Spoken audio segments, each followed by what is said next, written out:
1959 జనవరి 2వ తేదీన మనకు నిజామాబాద్ జిల్లాలో జన్మించినటువంటి వ్యక్తి ఎడ్లూరి శంకర్.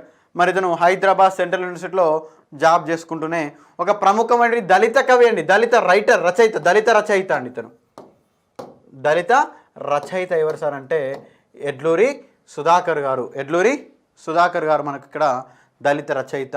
మరి అనేకమంది రచనలు కూడా రాసిండు. ఏంటి సార్?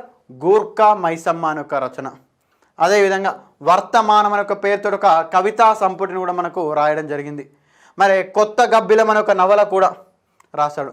సార్ మరి గబ్బిలం నవల గుర్రం జాషువాది కదా అంటే అది గబ్బిలం, ఇది కొత్త గబ్బిలం అనే ఒక నవల. రెండింటిని వేరియేషన్ కూడా చూసుకునే ప్రయత్నం చేయండి. ఇంకేమన్నాడు సార్? నా అక్షరమే నా ఆయుధం అనే ఒక పుస్తకం కూడా రాసినటువంటి వ్యక్తి. ఇంకేంటి సార్?